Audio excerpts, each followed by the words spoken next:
therapy. I'll be the one to take the risk to go and get them bands. I'll be the one to never sit and go and make a plan. Knowing my mother getting older now, got no time. Gotta keep a couple for the road, the rest get left behind. Yeah. To the hundreds, pledge allegiance, I stand. I'm going pull forward, no fucking white sand. Yeah. I give it all to fucking white sand. Hey, found a brother, better keep it little way.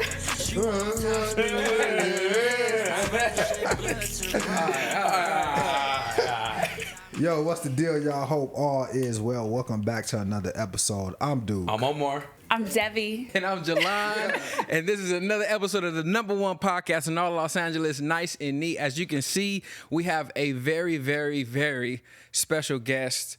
On today's episode, I have a good amount of intro for her. So please bear with me as I sit down and I read this, okay? So you guys stay with me. You guys ready? Let's do it. Let's go. Get to it. Devi Brown is one of the most sought after wellness educators and creative advisors in the country. I can speak from experience through that, okay? Through her signature blend of advanced meditation, breath work, metaphysical, Philosophical? No, that's not philosophy. Just philosophy. No philosophical. Okay. Philosophy, spiritual, psychology, and holistic trauma-informed facilitation that she has developed through her own complex lived experience and multidisciplinary education. Devi has touched the lives of countless students. I work with some of her students as well, including renowned artists, athletes, and executives of global corporations. She served as the Chief Impact Officer of Chopra Global before founding her own company, Devi Brown Wellbeing. She is currently the host of leading spirituality podcast, Deeply Well, is the author of Crystal Bliss, and proudly serves on the board of directors at the Omega Institute for Holistic Studies. Let me see that right there, Omar. Yes, sir. What else? Let me see that right there. This also is Devi's most recent book, Living in Wisdom, which is part of the reason why she's even here. And she's also been dubbed as Tupac Chopra from Okay. Charlemagne the God. And we just have an incredible human being here. And she's also my sister, guys. Let's give it up for Devi Brown. Hey. I'm so happy to be here with y'all. I'm excited. I'm a fan. So Welcome to the pod. I love y'all's work. You must be an amazing person because Jalan been talking about you for, I don't know what, 3-4 years now. Years. Like, I think when we Years. first started the podcast, Hey, like, we got to get her on. we're supposed to, get with you. So I was excited to have you here. So, you must be amazing. Now, Jalan, you're such an amazing man. I'm just like so proud of you in so many ways as a person and a friend. And I'm just like, this is an honor. It's an honor to have you here. We've been wanting to do this for some time, but I guess the alignment just wasn't before. But now you have a book out, and it's dope when you get to see and experience people in the same spaces that you move and operate in. And man, Devi is honestly, bro, like I'm talking as if she's not here right now. She's one of the best people I've ever met in my entire life. I've been knowing her since I was young. She knows my entire family. And she's been super dope. I see her maneuver in and out of rooms and carry the same exact light, right? I give a funny story about Devi that is like super wild, but still in alignment to see her in this space. Devi has been lit for years, guys. So let's just go ahead and say that. When we were all just young, Devi used to be on the radio. She used to work for a radio station called K-Day out here in LA. Yep. Right? She was super hip-hop head, loved hip-hop, loved music. Any Tupac bar she can recite, any Tupac song front to back, she got you, right? But she also always had this amazing soft spirit. And it was just like, yo, that girl is a Tupac fan, and I'm assuming this is exactly why she was able to carry this over to New York, to Houston, to all the cities that she's ever lived in, to be known as Tupac Chopra from Charlemagne the God. Man. So, Devi. Oh my God. Like, tell us a little bit about your journey. Tell us about how you maneuvered into moving into radio, into now actually speaking over the metaphorical airwaves to people all day. God, such a windy road. I have been thinking about purpose my whole life. Like I think some of us are born and we don't know what it is, quote unquote, we're meant to do, but we just know there is an air of purposefully moving forward through any of life's like trials, through anything. I don't quite know where I'm going, but I know I am on a path and I'm moving forward. So like my whole life, I would feel that kind of the beat of that drum in some kind of a way. And it's interesting, like when I was growing up, I really wanted to be a child psychologist and a journalist and a news anchor. And I didn't technically become either, but somehow I feel like I'm doing, my intention is to do some of the work of both. But when people used to ask, like, what do you want to be when you grow up as a young person? I used to always have this very clear vision of me being an old woman with long white hair with a lot of people around me. And I would just be like, whatever it is I'm going to do, I'm going to have fascinating stories to tell. Like, I just felt like my life, like I was always down to do it for the plot, you know, like in a good way, in a healthy way. But yeah, I've always been fascinated by the human experience, even when I didn't have that language. So God, even when I grew up as a PBS kid, so even though I found myself really young and kind of really poppin', you know, like I was like 19 and I had a radio show and I was like rolling with the up and coming everybody, like my inspiration was always like Mr. Rogers and like LeVar Burton, you know, like I wanted to teach, like I wanted to help, like I wanted to have something that I could put out into the world that would be like thoughtful and meaningful to someone else. So I think when I was younger, and even to this day, I've always been at odds with talking about like the 10 years plus I worked in entertainment, because it drives me crazy how celebrity driven everyone is and how something is considered an accomplishment because you have proximity to something that is trendy or famous at the time. And so like, yeah, I always feel at odds kind of talking about these two really distinct full lives I've lived and like worlds that I've lived in. Because it's like those deeper layers, right? Like when I started on the radio, I did have this amazing opportunity to be a part of a big moment in LA hip hop. Like this is the time period where we were getting back on the map before blogs hit. It was so special. Like I can't wait till someone drops a doc and I can like tell all these stories. But at the time, I was also like really trying to be in the community of LA. And I was also the community actions director, music director by 24. Like I was holding all of these like hats that helped me understand and feel really close to people in person. So that was my life for a long time. I lived in New York. I worked for MTV. I worked for Sirius. I had all these different radio shows. But I always knew that like I was called to be a healer. I was called to help people emotionally, mentally, spiritually. And I think even when I didn't have the training that I would eventually come to have, that was the role I was always playing in some way since a little girl. So it was just like I started studying the way that God used me and saying like, through whatever medium, how can I do more of that or bring more of that feeling forward? So about 10 years ago, I like retired from my career in radio and broadcasting. Of course, everyone thought I was nuts. Like it was 2016. Like people are like, so you don't want to be around famous people and take pictures and do all this stuff every day? And I'm like, y'all, it's not as great as you think. Like, what do you think happens? You know, like, how do you think you leave feeling? Like, I already have a sense of worth. I'm not deriving that from someone else's worth, you know? So I left that world and I really, by that time I had already been on many, many retreats. I had been in deep study of really all the religions, of psychology. I had already gotten my certification to teach meditation. But no one knew about those things because like at that time, no one really cared. So I didn't have anybody to talk to about it. And I was like this secret meditation teacher that would then like get on the radio and be like, all right, J. Cole's coming on the show next, or Kendrick just dropped. And then I'd be like studying, you know, the Bhagavad Gita and like learning different mudras and practicing meditation for hours. And I was just waiting, I think, for my life to make sense. Not really to me, but to kind of other people. To kind of catch up to where you were mentally? I think so. Yeah. Like to like what your external to kind of match like what was going inside. Totally. Yeah. Like for values to change. Yeah.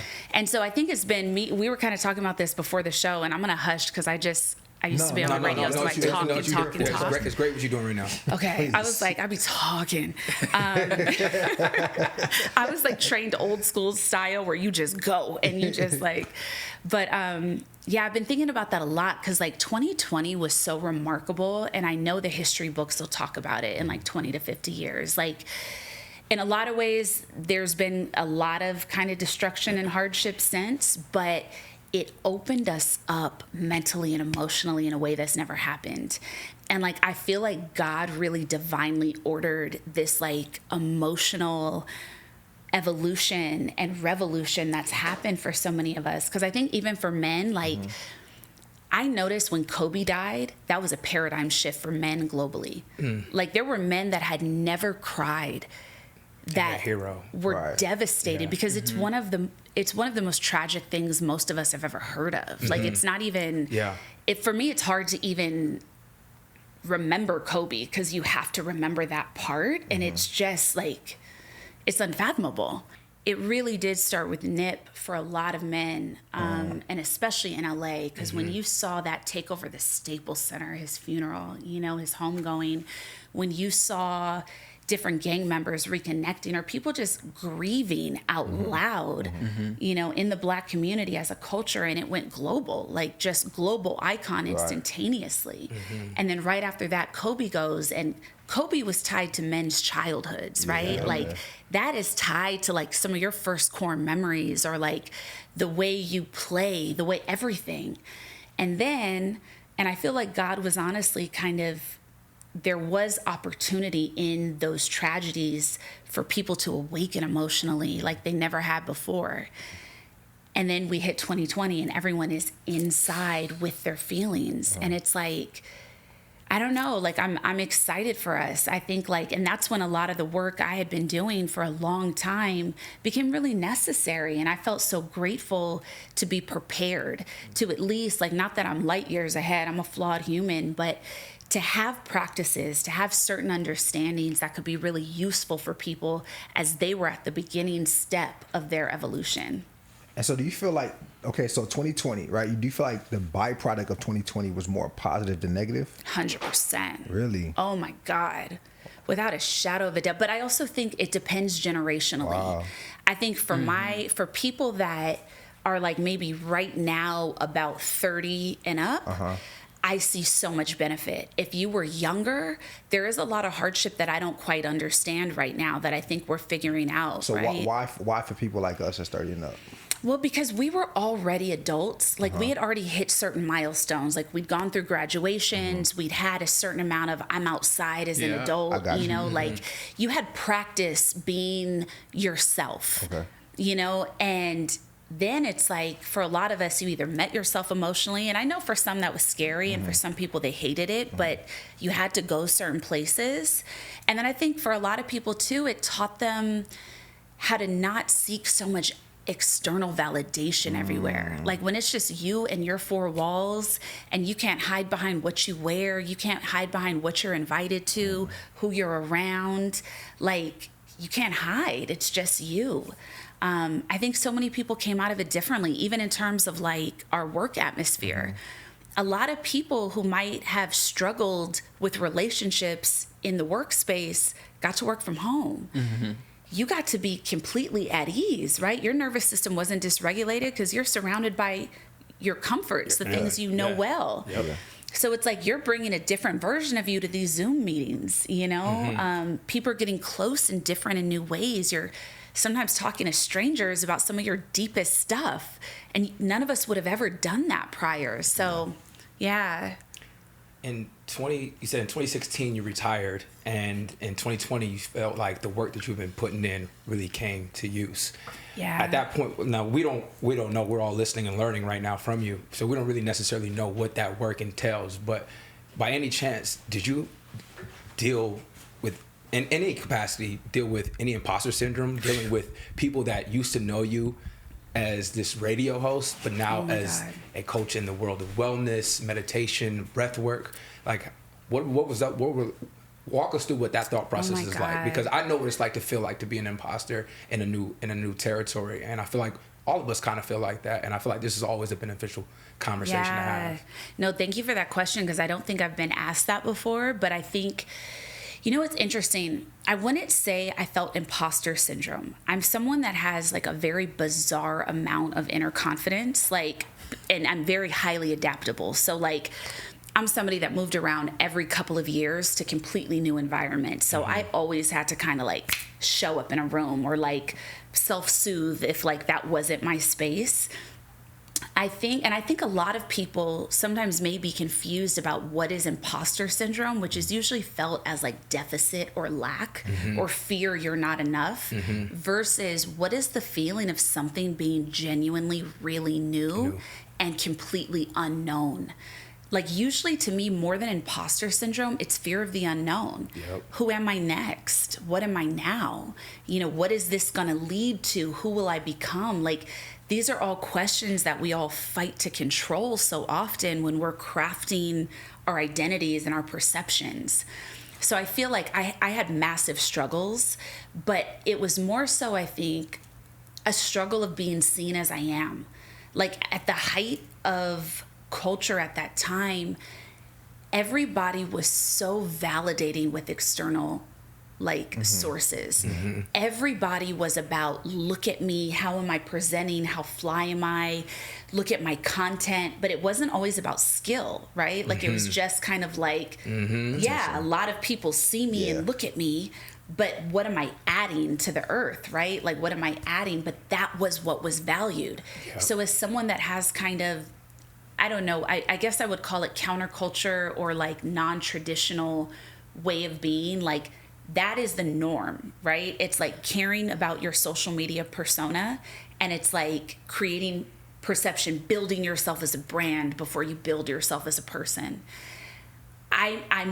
My brain is just wired different. So like, I don't think about competing with people. It's not my natural state. I'm not always looking at others, and I don't require a lot of attention or validation. And it's actually hard to be that way because people are like, something's wrong, you know, or they're like, it's not valued, or it wasn't valued. So I think that was my hardship, like feeling like just because I left something that was really shiny and I'm doing something else, it doesn't mean I've fallen off. It doesn't mean I've failed. And it doesn't mean it's not valuable because you don't understand what it is or why I did it, you know? And so I think it was hard. And I had to decide, because for so long I was thinking that I had to stay relevant in both, right? Like you thought I got to keep one foot in each because that's where I'm known and that's where I'll bring people, but this is where I belong and this is where I'm actually doing a lot of hard work. Like I'm not just showing up telling people listen to this song or who did you work with on your album. I was in a 3-year master's program for spiritual psychology. So I'm working with hard stuff every day. I'm working through my own trauma, and holding both was confusing. And it lasted a long time. And I think it's important for people to know that, like, everyone is so obsessed with these ideas of pivots or these ideas of rebrands, and you think it's as simple as taking a photo shoot in like a new outfit. You know what I mean? Like, it is not. And having a new bio and saying I'm this or I do this for so and so, and it's like, it's the work. It's all the work people don't see, and you have to get comfortable with like loving it because you were called to, not because it's necessarily gonna get you attention or cool. So I struggled with that, like going from being highly visible and having a certain kind of skill set and network and clout in an industry that's non-transferable. You're just like, oh, I gotta let it go completely. Like I gotta start from scratch in terms of every person I meet. You know, it was definitely a struggle. It takes time. I think the good thing was walking in, I knew it'd be a struggle. So I just kept telling myself, your ego is dying. Your ego is dying. You're learning how to be who you are right now. But it took years. And then finally it clicked and you're like, oh, I'm living my purpose. Okay. And so you've been in the wellness industry 10 years? Yeah. 10 years. Yeah. Okay. What is wellness? You know, so wellness. Because I feel like it's just this umbrella that's 100%. Like, what is wellness? How do you describe it? So it's interesting. If you think about wellness as like an industry complex, which Mm-hmm. it is now, it's this massive umbrella that houses everything. It's Right. almost now $5 trillion industry. Uh-huh. And the umbrella of wellness includes like fitness, mental health, like Right. emotional health, nutrition, like healthcare, like so many different things. But I think fundamentally, outside of it being an industry, wellness really rests on 4 pillars. It is like where you are mentally, physically, emotionally, and spiritually at any given time, and how much congruence those 4 facets happen to be in. So you're always looking to have harmony across. Like if you are really well because you're very fit, but like emotionally you're really struggling, or mentally you're just carrying a lot of weight and you're not feeling good about who you are or what you do, or you're not making like wise choices and decisions, your wellness would be out of balance. But if you're someone that primarily like prizes physical wellness, you think you're being really well. But wellness is holistic. It encompasses the 4 parts that make up the human experience: how you are mentally, physically, emotionally, and spiritually. Well-being takes it to kind of a different step. And I consider well-being to be the step above wellness, because wellness is when you're trying to meet your fundamental needs. Okay. You are trying to get above ground. Okay. So if you're low in health, if your mental health is suffering, if emotionally, again, you're dysregulated, through wellness processes, you're looking to get out of that deficit and rise to like a higher plateau. Right. You're getting above ground. Now, once you're above ground, that's when you get to take it to the next level, which is what well-being would be. So is that financial? Is that in anywhere in it financial? I think if that is one of the pillars of importance for your life, absolutely it could Okay. be. Because I think anything where our intention goes, Right. energy flows. Okay. So like to have like sovereignty in your wealth or your abundance or prosperity, absolutely you have to look at what's inside, and you need to be well to not just get it, but sustain it when you have it. Okay. And then well-being is like, what do you consider to be a well-lived life? Gotcha. Like, what makes life worth it for you? What makes it meaningful? Like, that's when you get into the lane of like, are you living your purpose? Are you, and you know, so many people attribute different, it's a hard word, purpose. Yeah. Because everyone's sense of what that is, for some people, purpose could be entirely monetary, or you feel like you need some kind of a title to be called something. Right. Or But external validation. Certain validation. Yeah. And I believe purpose it's so many things, and it's always evolving, but it's like your innate gifts and the skills you've amassed based on how God has directed your path, your learned lived experience, the wisdom you've amassed so far, and then how you serve with it. Like, how do you make it bigger than you? And to me, that's what purpose is. And so that would be kind of where you're existing when you're in the work of well-being. It's like, do I feel well? Like, do I feel like I'm on fertile soil in my life in these different areas?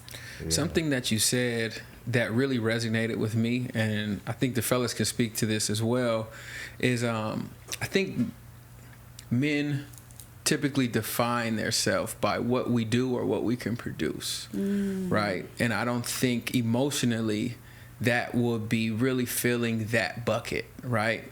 So how would you have men navigate the who we are more so than the what we do? Man, can I just say, like, and I mean this so sincerely, I am so excited for men, because like men have really had the short end of the stick in a lot of ways emotionally, in ways that aren't their fault, you know? So I think a lot of men carry, in this day and age, perhaps a certain amount of shame of not knowing what they are if they're not providing or filling this like template role of like what manhood is.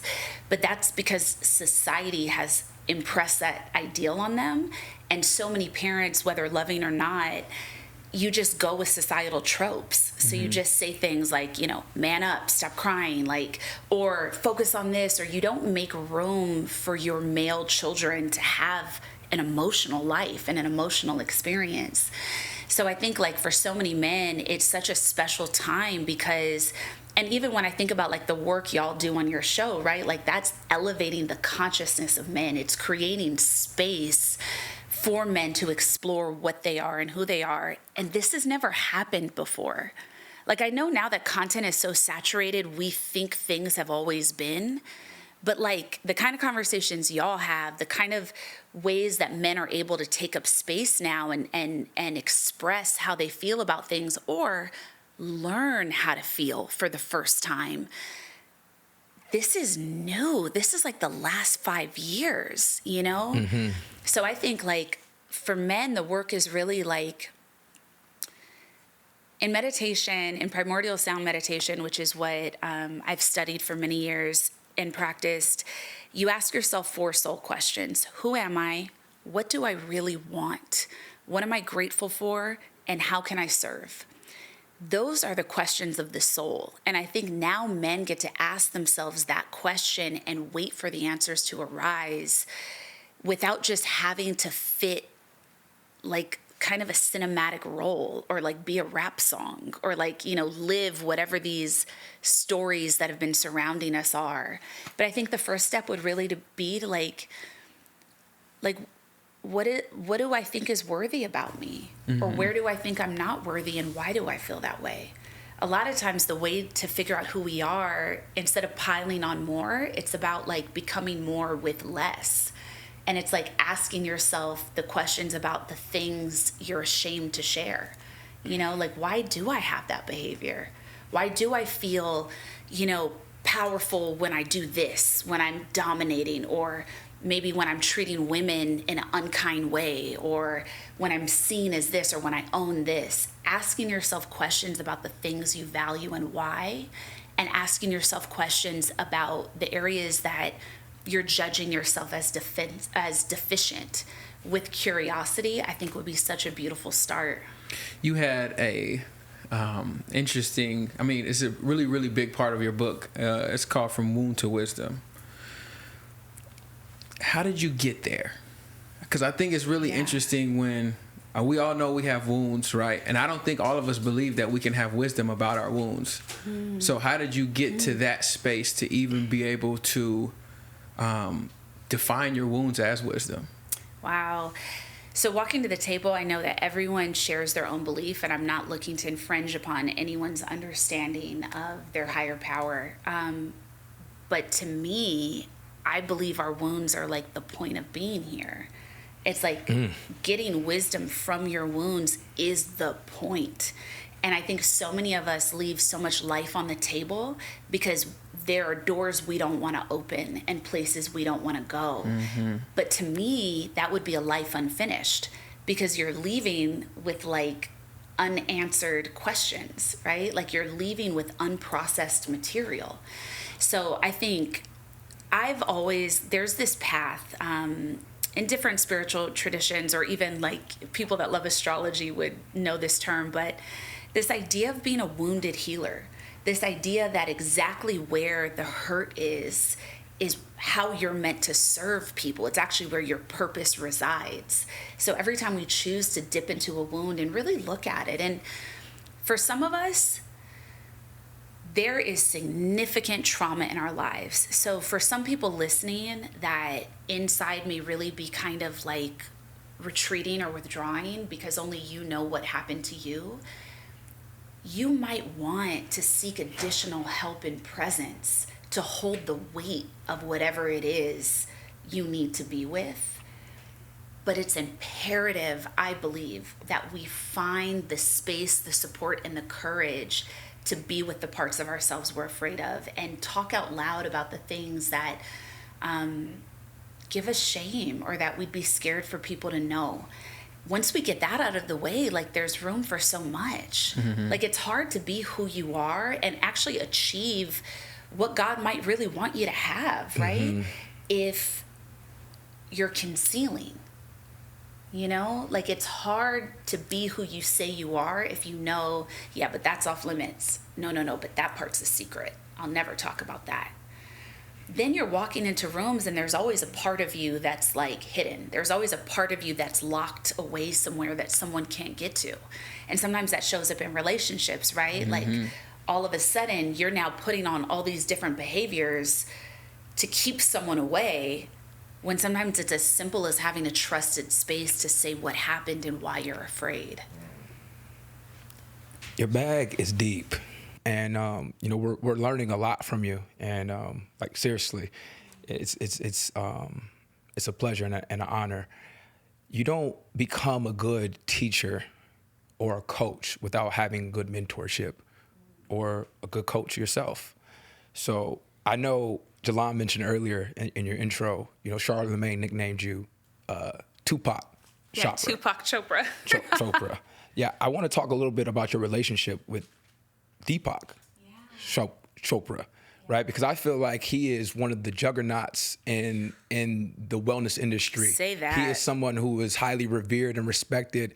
And if you're anyone who dives into your wellness bag, you know who he is. And I think just by us sitting here, I've never met anyone that knows him. You know what I mean? So I think this is special. This is very special. And I want you to talk a little bit about like how you developed that relationship with him, how you guys became mentor, student to colleague, friend, just because I feel like that has been instrumental in your growth and what you're doing. And if I'm wrong, please correct me. No, I mean, he's one of the greatest minds like humanity has ever seen. Like, honestly, like when you think of the body of Deepak Chopra's work and like, I believe like the kind of consciousness he has brought to earth and allowed to kind of come out through his teachings and the things that he's created, like, it's very humbling and it's very awe-inspiring. And Deepak is in his like mid 70s now, right? He's written 100 books. Like 100 books on consciousness. Like the dedication to what you do and what you're here to do, like it's just like, I don't even have the words. Like, it's just always been a profound honor and privilege, like, to know him and even to learn just through observation. Just being able to watch someone like that be themselves is such a special, like, privilege. And I think in our society, we don't really value what it is to apprentice anymore, mm-hmm. or what it is to learn, mm-hmm. And it's like that was a very clear understanding as the pathway to greatness and mastery for centuries, mm-hmm. Mm. For millennia. And now it's just like, I do everything on my own, or I'll figure it out. I'll figure it out, Yeah. or you push wisdom away, Mm-hmm. because sometimes it can kind of infringe with our sense of self, so many things, or it might not be available, mm-hmm. which I think for so much of my life, I never had mentors. Like when I was a woman working in a male dominated field, usually maybe sometimes the only woman at a radio station or the only woman in a studio, like I had no guidance. And so God always led me. God always gave me the wisdom in real time. And it created a great system between me and Creator of just being like, please tell me what I need. What should I say? What do I do? Where do I go? How do I hold this? And then getting it. So I think my path for a long time was actually one of like, the student with no teacher, trying to find a way where I didn't know there was one and being so open to learning, but not finding anyone to directly show me. And so when I first connected with Deepak's work, and I'm a deep thinker. I read my first self-help book at 11. Wow. Like, honestly, like I've been with the shits, yep. Like I'm into it. When I was in high school, I was really obsessed with studying Buddhism, and like, I've lived a very polarizing life of two different extremes. But when I found Deepak's work, I had just gotten married. I didn't know it was going to be a really hard bad marriage, and I'd be getting divorced, and all the physical things that happen to you when you're under a tremendous amount of stress, or in, a relationship that is not the best fit for both parties. I had developed shingles at 25, and shingles is something that typically only affects people in their 60s, 70s, and 80s. So that's what let me know my first understanding, and this was a long time ago, that like the body keeps the score. Like this was my first way of understanding, like, oh, okay, so life is painful for me right now and I'm going through a lot, and whoa, my body's also breaking down, or like my eye is twitching, or like I'm having anxiety, I can't really breathe. Like, and I didn't realize, and this was so long ago, that it's like I was Googling things and nothing would come up. But it's like, that's your first sign of burnout. That's your first sign that like your body is begging for your attention and begging for something to change. And so I found myself in that predicament. I had this amazing career. I had what other people felt was like this amazing, like, goals, marriage. I had everything. I had done TV. I had everything I had ever worked for. And I felt like I was gonna die any day, you know? Like I felt like, what? I can't breathe. I'm having panic attacks. Like, what's going on? And so I remember a girlfriend said, look up like a detox retreat. And I typed in like detox, help, retreat, you know? And the first thing that came up was Deepak Chopra's face. Like very literally, his website came up, and it was a 10-day retreat. And I think this was like 2012, 2013, to do what's called a panchakarma, which is a full Ayurvedic cleanse. I didn't know what any of this was, but I went, and I was just like, okay. I got there, was definitely the only woman of color in the space, was the youngest by far. Nobody was into this stuff back then. And I stayed there for 10 days and I learned how to meditate in his system. And that's how I first really connected to the profound nature of his work and like, yeah, what he's brought. And so that started my practice, and I ended up doing 7 of his courses and retreats in 2 years. Every time I could sneak away, I'd be like, okay, I'm doing the red carpet at the Grammys, BET Awards. Now I'm going to meditate and pray for days secretly. And then I finally, after 2 years, I hit like, there was no more retreats to go on. And I was like, so what do I do next? And I was like, I could sign up for this year-long program and learn how to be a teacher, but what am I ever going to do with that? Mm-hmm. No. This is pre-2020. You know, oh my God, this was 2014. So I was like, what am I going to do with this? And I was like, well, I'll just learn for myself. And I'm like that. I love to learn. Mm-hmm. So I'll sign up for a course about almost anything and study and not have any idea what I'm ever going to do with it. Mm-hmm. So I took this course and I learned advanced meditation, and I learned how to teach it over the course of a year. And after that, I developed a great relationship with the center and with the people there. And eventually that led to building an amazing friendship with my teacher, with Deepak, and being able to travel all over the country and the world with him eventually, you know, and this was 10 years later, becoming an executive for his company when it went global. And then I became the voice of daily meditation for his app. And so I had this really wonderful, unique experience to take all these skills I'd amassed in this industry that I'd now been like, I'm done with that. Mm-hmm. I don't want to talk like that anymore. To now use this like voice that I've developed to lead meditation for millions of people on this app in the midst of a global pandemic. And like to this day, I'll run into people on planes sometimes and they'll be like, I know that voice. Devi? And it'll be a random person from a random place. And be like, I sat with my wife every morning of the pandemic and meditated, or I'd go to bed every night and meditate with you. And, you know, people don't know, when I was recording those meditations and when I was doing this big work with, you know, this just wonderful man, and the wonderful teams that I worked with. Like, I was going through a divorce. A friend of mine had ended their life. I was a single mom of a 2-year-old, and we're in a global pandemic. And at night, I would be praying on my knees and like begging God to help me heal. And then I would wake up and I would drive on an empty street to an empty studio with a mask on, not seeing anyone's face. Everyone had a mask on. And for 8 hours, I would record meditations for people or teach. Damn.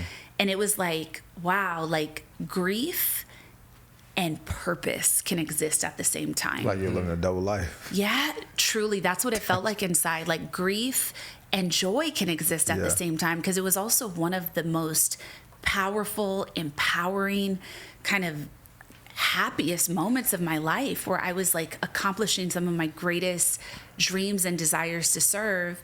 And I was like bloodied and broken to the core, you know?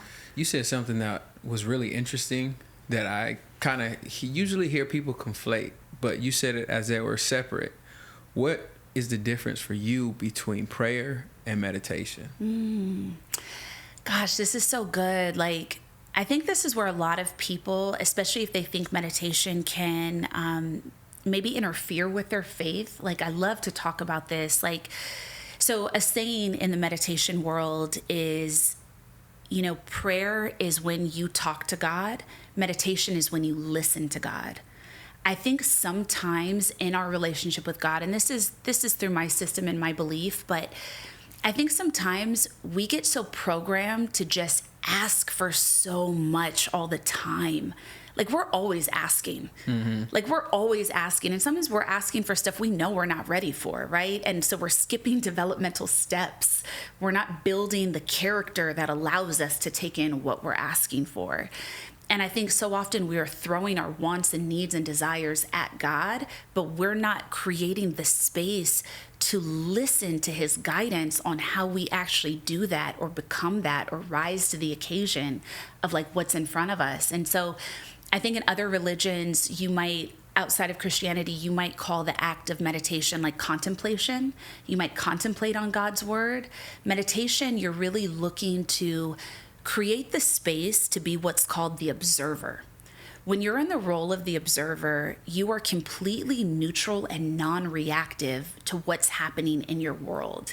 It's kind of like being in the seat of your soul, the truth of your soul, without personality, without ego, without the life experiences that you're having, without all the things that like make us us. Like, my name is Devi, I do this, I'm a mom, I'm a writer. Like, without all of these things that society labels us as, there's something else down there. There's the authentic you. There's the soul there that came to earth as an infant that was already like ancient and wise.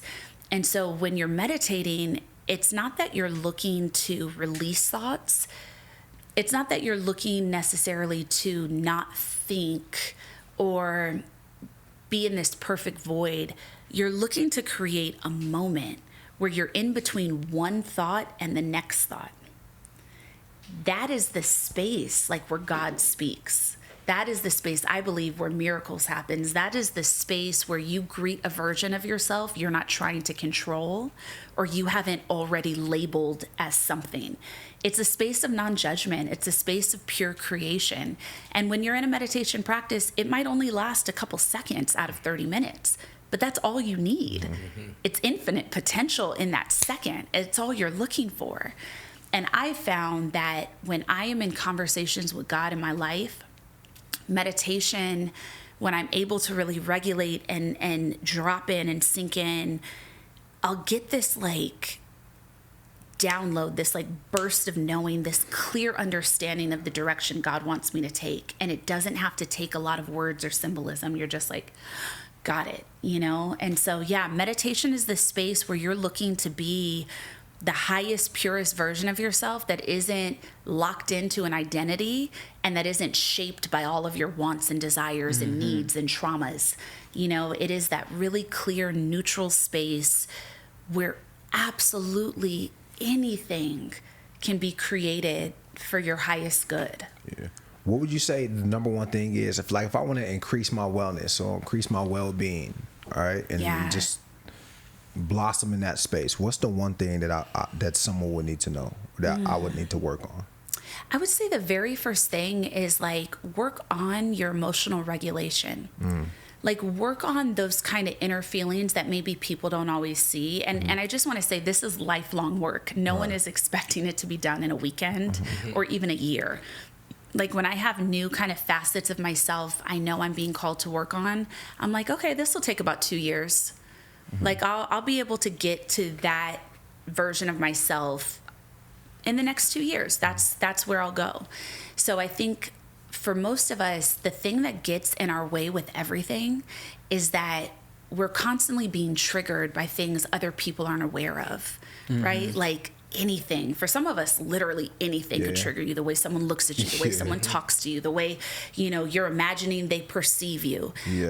For others of us, there's like, very specific wounding that pops up sometimes in relationships. And so through breath work and meditation, you can get to a place where you can help your biology and the neural pathways in your brain rewire so you can actually be who you are. Like a lot of times when we are... So are you talking about people that are always angry? Not necessarily angry. Some people are just always charged, right? Like I was someone that it took me years to learn how to be angry.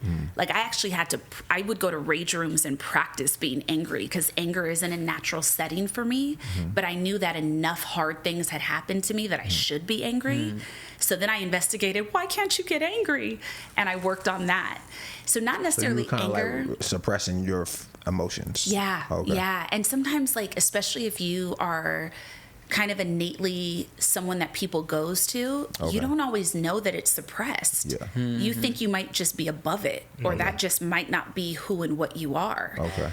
But then eventually something will happen and you'll have to investigate it and you'll be like, no, actually I should process that. But I think to your question, it's not always for people that are angry. Sometimes it's just people that you're not expressing how you really feel about something in real time, right? Or like sometimes like your throat, like you're feeling a little pressure because you're not what's unsaid in the room. You're not saying what needs to be unsaid. Well, you should look at that. Why not? Why can't you? Why do you think you can't? Or you're just somebody that tends to get a little worked up. Sometimes people get irritated when they're overwhelmed, or they get really kind of spacey when they're overwhelmed, or all different things, but it stems from the feeling of overwhelm or dysregulation.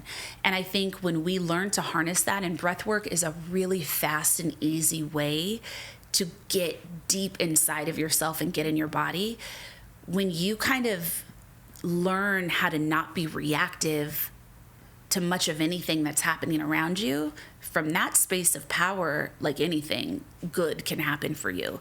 And you have like the fortitude to approach every other work you may need to do on yourself. Yeah. You mentioned something in one of your videos. You said something about boundaries, right? You had an interesting take about boundaries. And you said that you need to set boundaries not for other people, but for yourself. Yeah. Right? Are there moments where setting boundaries on people is actually good? Well, so we're kind of talking about the same thing, but the perspective we use, when we shift that perspective, we give ourselves more power and we're less reactive. Okay. So say, for instance, the way I understand boundaries is my boundaries are based around my value system as a person. So when I set a boundary, I'm setting a boundary because it goes against my value system, or perhaps my sense of safety, which means anybody that tries to infringe upon that is going to meet a boundary. No matter who it is. No matter who it is. But sometimes we get very consumed with our interpersonal relationship, and that's where healing can happen. If we simply say, I have a boundary for this person about this. Think about what is the deeper thing that they are poking inside of you, and what's the root of that thing, because that's where the need for the boundary actually is. And when you set that boundary, you're definitely holding it against that one specific person for sure, but you're holding it with them and not just them. You're holding it as like, this is the boundary for who I am and what I believe and how I stand and what I'll allow and what I won't. Then it actually becomes more powerful, because you don't just have to practice it with the one person that won't listen and that keeps trying to jump the fence. You're actually living your boundary as a lifestyle with everyone that crosses your path. I know we are, we're running short on time. I wish I could be with y'all forever. I know. I did want to ask you, because we talk about this often. We talk about when we hear people say healing journey, and you healing is a lifelong process, as you let us know. What are some of the ways that the readers can actually not just participate in the steps, but they can actually embody the healing part? Yeah, thank you for that question. So what I've really tried to do with this book, Living in Wisdom, is, as someone that is in this space that loves great books by great minds, I have found, like, I've led countless retreats, like everywhere, like countless retreats with all kinds of people. And what I would typically face at retreats is I'd always have a few people that wouldn't actually engage with what we were doing. They wouldn't meditate, they wouldn't do breath work, they wouldn't do yoga. But then they would tell everybody, oh yeah, I know all about that. Yeah, you guys did breath work. Of course, I know. I read this book about it, that book about it. But they're not doing it, right? And so a lot of us can amass intellectual knowledge. We can amass awareness and know, like, yeah, I'm this way because of X, Y, and Z. And then that stops. So your life doesn't change. Your experiences don't change. The way you make choices don't change.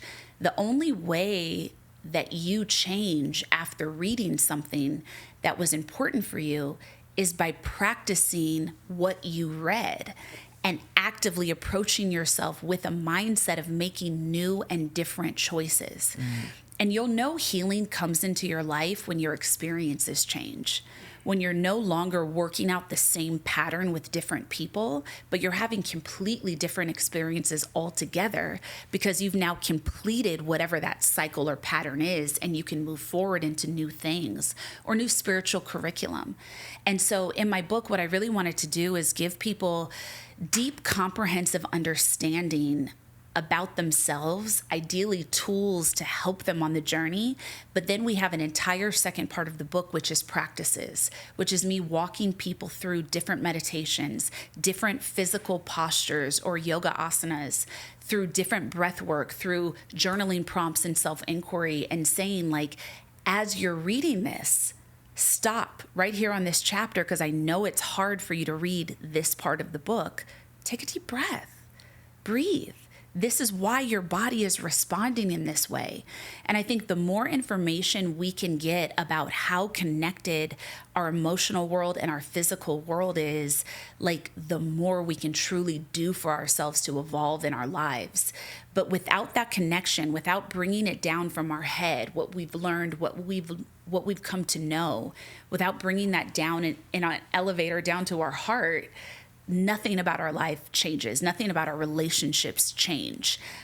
We just have more things to talk about and more ways that we're kind of aggrandizing, but we're not having new experiences with the people that we care about. And overall, we're not having new experiences in our lives. So I think it's fundamental to practice what you learn.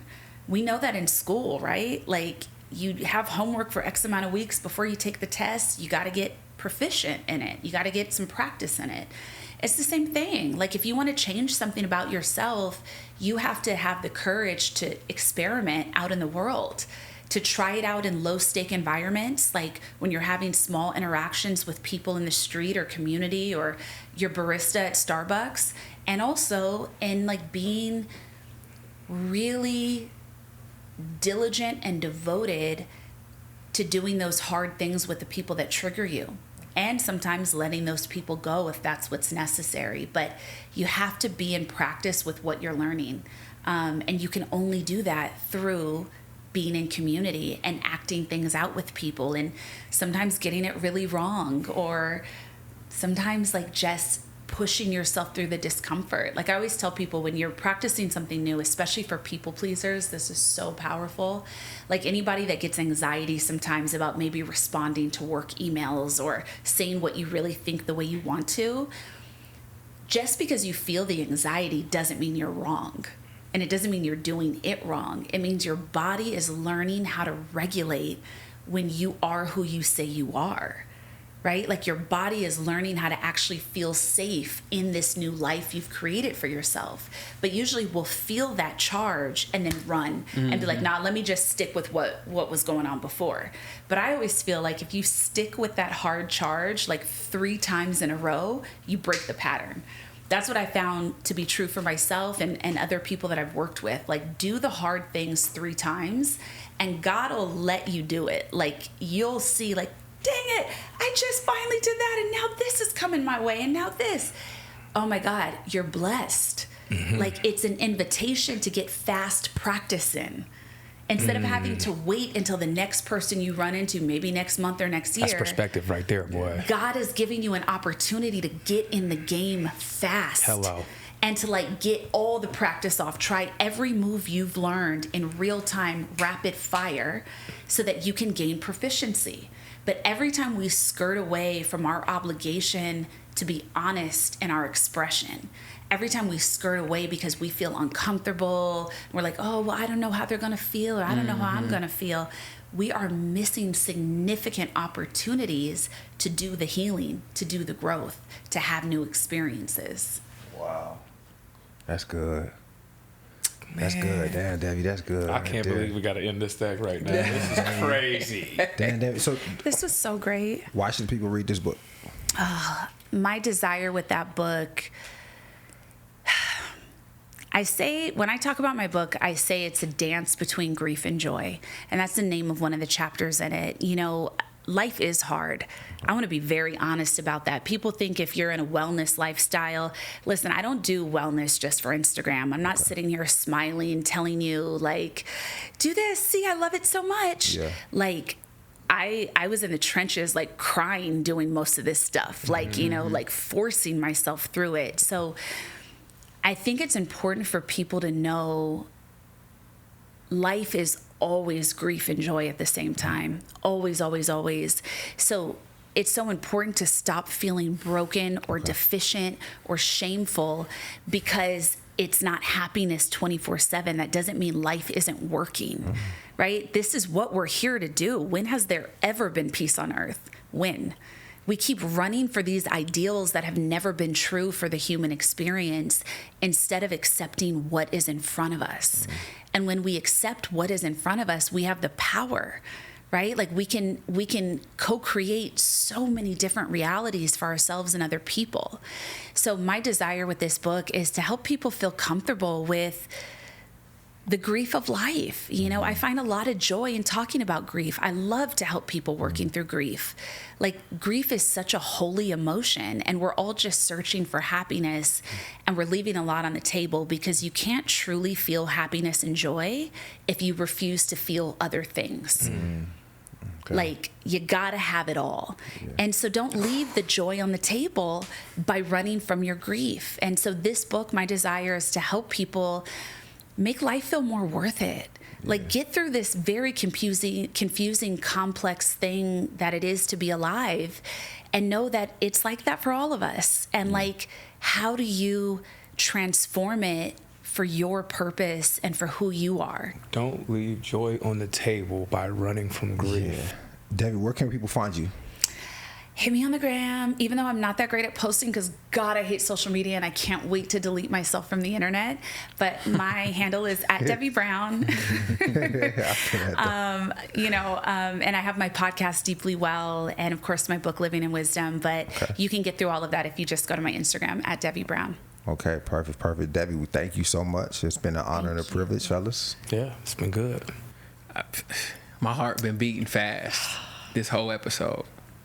I can't wait to go back and watch it. Me too. I can't wait to just give it a listen. Thank you. Thank you so much. Get the book. Get the book. This was incredible.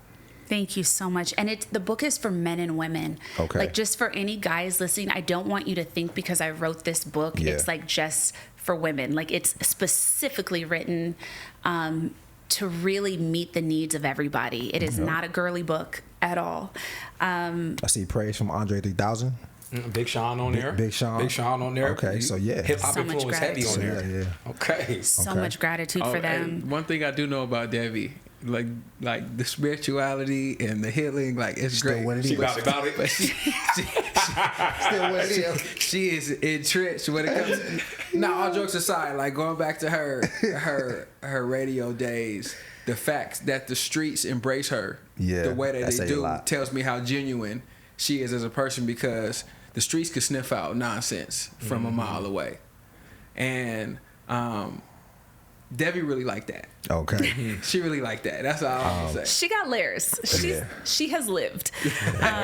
No, but thank you guys so much. And honestly, I can't say this enough, and I really want y'all to take it in. Like, thank you for what you do, because you're teaching so many men how to be men. You're teaching so many women what malehood, what manhood, what partnership looks like. And it's profoundly valuable. You know, this isn't easy. It's not easy to be found. You know, like the kind of conversations you all have are incredibly important for the evolution of consciousness and the evolution of men. So, like, thank you for who you are and what you do. Jelon, I've known you for so long. Like, I'm just like so impressed and inspired by you as a man. And I'm so grateful for your friendship and like all the ways that our relationship has evolved over the years. Like, you're just an exemplary person. And it's such an honor to know you and to know your beautiful family. And I'm really grateful to be here with you guys. Likewise. Hey, thank you so much. Thank you so much. Oh my gosh. Y'all, listen, if you still with us, you better be. You better be. Listen, do me a favor, do us a favor. Go ahead and follow Devi. If you watching this right now, listening to this right now, screenshot this, post it on your story. Let us know what you thought. Much love, much gratitude. I'm Duke. I'm Omar.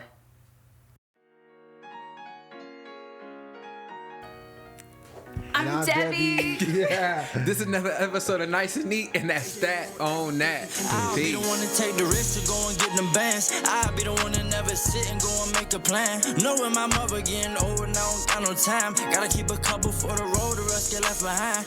Yeah. To the hundreds, pledge allegiance I stand. I'm gon' pull four in the fucking white sand. I give it all to this fucking mic stand. If it's been done before, then I know I can.